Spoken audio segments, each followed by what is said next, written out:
মালকিন, আপনারা তো এক্ষুনি চলে আসবেন, সোনাইকে আমার কাছে রেখে যান না। ঠিক আছে গঙ্গা, সোনাইকে একদম কাঁদাবি না আর ঘর ছেড়ে কোথাও যাবি না। ঠিক আছে মালকিন।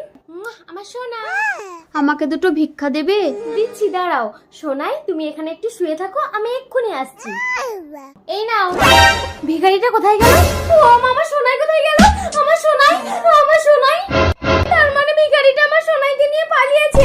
ও মা গো, আমি মালকিনকে কি জবাব দেব? আমাকে তো মালকিন মেরে ফেলবে। না, আমি পালিয়ে যাই।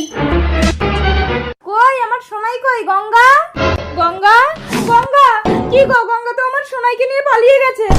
ঠিক আছে পালকি, আমি গঙ্গাকে খুঁজে যাচ্ছি, তুমি বাড়ি থাকো। সোনাই, এই তুই কে? আমার ঘরে ঢুকে আমার সোনাইকে দুধ খাওয়াচ্ছিস? না, এ আমার ছেলে। না, সোনাই আমার ছেলে। আমি একে দেবো না। কে কোথায় আছে? ছুটে এসো, আমার সোনাইকে নিয়ে পালাচ্ছে।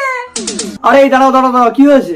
দেখুন না, আপনি কাকে ভালোবাসেন, সুন্দরী মেয়েটাকে না কলিজার বাবাকে? যারা যারা কলিজার বাবাকে ভালোবাসেন তারা এক্ষুনি চ্যানেলটা সাবস্ক্রাইব করে একটা শেয়ার করে দিবে আর কমেন্টে লিখে যাবে আই লাভ বাবা। আর যারা বাবাকে ছাড়া সুন্দরী মেয়েটাকে ভালোবাসে তাদের এগুলো কিছুই করতে হবে না।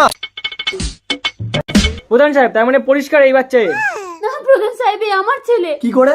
ওর কোনো সন্তান হয়নি বলে ওর স্বামী আমার ছেলেকে এনেছিল। প্রধান সাহেব, এদের দুজনকে বলুন বাচ্চাকে বুকে দুধ খাওয়াতে, তাহলেই প্রমাণ হয়ে যাবে এই বাচ্চা কার। হ্যাঁ, তাই হবে। প্রধান সাহেব, আপনি হয়তো জানেন না, সব মায়ের বুকের দুধ হয় না। এই মাথা মোটা দল, তোরা চুপ কর, দেখি বাচ্চাটা আমার কাছে দাও তো। আরে প্রধান সাহেব, কি করছেন? বাচ্চাটাকে বৃষ্টির মধ্যে রাস্তায় শুয়ে দিচ্ছেন। এই বাচ্চার কান্না শুনে যে চুপচাপ দাঁড়িয়ে থাকতে পারবে সেই বাচ্চার প্রকৃত মা। আমাকে চুপচাপ দাঁড়িয়ে থাকতে হবে। না সোনাই, আমি যে তোর মা। দেখেছেন প্রধান সাহেব, আমি কিন্তু চুপচাপ দাঁড়িয়েছিলাম, তার মানে আমি ওর আসল মা। না, তার মানে তুমিই নকল মা। হ্যাঁ পালকি, হসপিটালে যখন তুমি মৃত সন্তানের জন্ম দিয়েছিল তখন ইনি নিজের সন্তানকে ভিক্ষে দিয়ে তোমার জীবন বাঁচিয়েছিল। তুমি ভিখারি সেজে নিজের বাচ্চাকে চুরি করলে?